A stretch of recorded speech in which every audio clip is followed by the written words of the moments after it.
যারা মেয়েদেরকে বোকা এবং নির্বোধ মনে করেন তারা এই ঘটনাটি অবশ্যই শুনবেন। একবার এক তৃষ্ণার্ত লোক একটি কুয়ার কিনারায় গেল।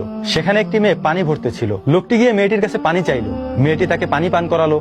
পানি পান করার পর লোকটি ওই মেয়েটিকে বলল, আমাকে মেয়েদের চালাকি সম্পর্কে কিছু বলো। তো সাথে সাথে মেয়েটি বাঁচাও বাঁচাও বলে জোরে চিৎকার করতে শুরু করলো। তার চিৎকার শুনে গ্রামের লোকজন কুয়ার দিকে ছুটে আসতে লাগলো। লোকটি ভয় পেয়ে গেল এবং বলল, তুমি এমনটি কেন করলে? তো মেয়েটি বলল, যাতে লোকজন এসে তোমাকে মারধর করে এবং মারতে মারতে মেরেই ফেলে। লোকটি ভয় পেয়ে গেল এবং বলল, আমাকে মাফ করে দাও, আমি তো তোমাকে ভালো মেয়ে মনে করেছিলাম। এটা শুনে মেয়েটি বালতির সমস্ত পানি নিজের গায়ে ঢেলে সমস্ত শরীর ভিজিয়ে ফেললো।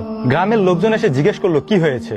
তখন মেয়েটি বলল, আমি কুয়ার পানিতে পড়ে গিয়েছিলাম, এই লোকটি আমাকে বাঁচিয়েছে। গ্রামের লোকজন লোকটিকে কাঁধে উঠিয়ে নিল এবং তাকে পুরস্কৃত করলো এবং অনেক সম্মান দিল।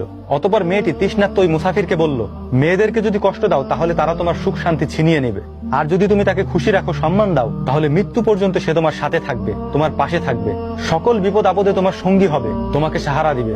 আশা করি অনেকেই